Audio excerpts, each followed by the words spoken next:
ప్రహ్లాద, నీ విష్ణువు అంతటా వ్యాపించి ఉంటాడు కదూ? అలా అయితే అతడు ఈ స్తంభంలో కూడా ఉండాలిగా. అందులోనూ ఉన్నారు. అయితే నీవు ప్రార్థించు ప్రహ్లాద, నీ మాట నిజమవ్వాలని.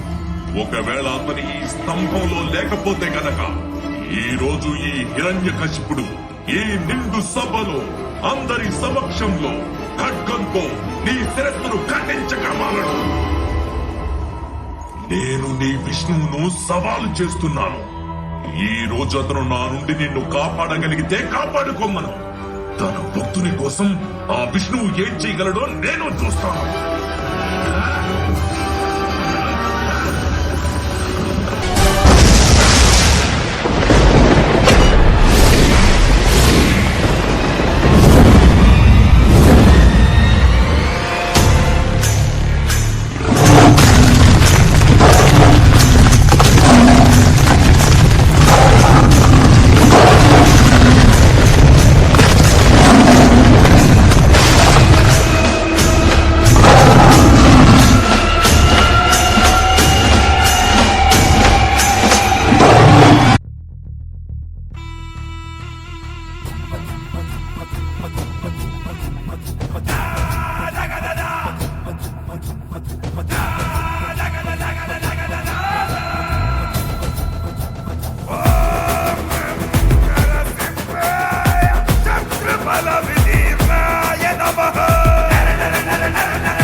సంభమందు పళ్ళు పన్న రూపము, క్రూర ఘోర ఆగ్రహాగ్ని పుత్రమైన రూపము, వీర నారసింహము, ప్రళయకాల రుద్రహరుడు సింహమైన కాయం, శ్రీశక్తి జయము ఖాయం.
వేళలో అసురునింక సంహరించు, భూమికి తొలగు దుర్బలం హిరణ్యకశ్యపాహతం. నీకిదెప్పుడు అర్థమవుతుంది? నేనే ఈ జగత్తుకు తండ్రినని. బ్రహ్మదేవుడు నా సృష్టి, నేనే సృష్టికర్తను, నేనే భగవంతుడిని. మూర్ఖుడా, నన్ను చూడు. నేను నరుణ్ణి కాదు, మృగాన్ని కాదు. నేనే నరసింహ. అస్తమిస్తున్న సూర్యుడిని చూడు. ఇతడు పగలు కాదు, రాత్రి కూడా కాదు. నువ్వు గృహం లోపల లేవు, అలాగే వెలుపలా లేవు. చూడు, నువ్వు గడప మీదున్నావు. నువ్వు భూమి మీద లేవు, ఆకాశంలో లేవు. నువ్వు నా తొడల మీద ఉన్నావు. ఇక శస్త్రం సంగతి విను. నా గోళ్లను బాగా చూడు. ఇవి సజీవము కావు, నిర్జీవము కావు.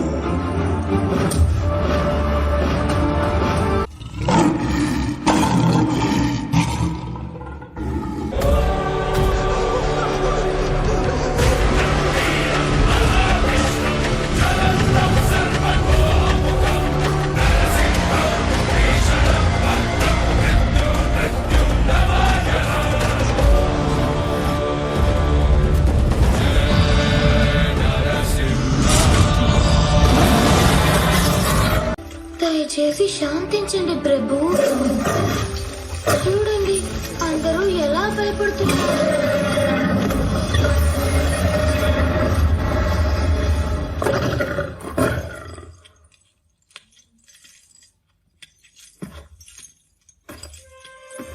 హే ప్రభు, శాంతించండి. మాధవ జయ జయ, ఈ జగతికి మూలం నీ దయ. నీ దర్శనముంది వెలిగిన జ్యోతి మనసున చిన్మయ.